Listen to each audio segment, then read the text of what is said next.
Yes coming. বসেন। তো আপনার নাম কি? আমার নাম স্যার রিয়ান। এর আগে কখনো ইন্টারভিউ দিচ্ছেন? না স্যার। আপনাকে ঠিক আছে, আপনাকে 3টা প্রশ্ন করা হবে। 3টা প্রশ্নের ভিতর যদি আপনি 2টা বলতে পারেন তাহলে আপনার চাকরি কনফার্ম। ঠিক আছে, আপনি দিতে প্রস্তুত? বিশ্বকবির নাম কি?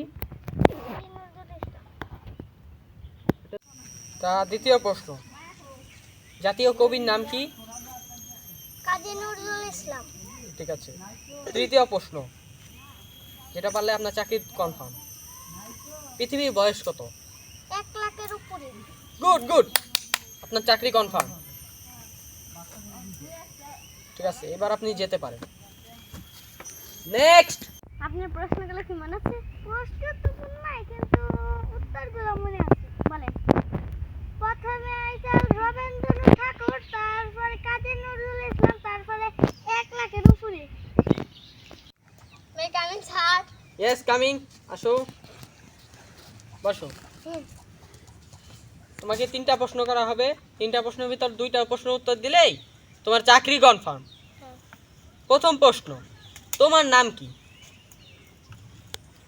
রবীন্দ্রনাথ ঠাকুর। ও। দ্বিতীয় প্রশ্ন, তোমার বাবার নাম কি? তোমার বাবার নাম কি? কাজী নজরুল ইসলাম। পৃথিবীর বয়স কত? না পৃথিবীর না, সরি, তোমার বয়স কত? 1 লাখের উপরে। বাবা, তোমার চাকরি হবে কিনা আমি জানি না বাবা, তুমি এখন যাইতে পারো বাবা, যাও। ওরে আল্লাহ।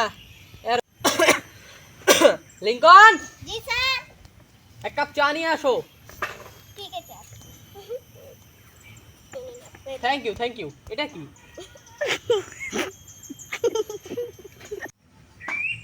চা ঠান্ডা কেন? চা আনতে বলছে। চা গরম চা আনতে বললেন না একটু?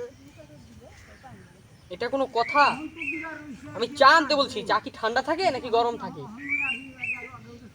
অবশ্যই গরম থাকে। তাহলে তুমি ঠান্ডা চা এনেছো কেন? আপনি তো বলেন নাই যে ঠান্ডা চা আনবো নাকি গরম চা।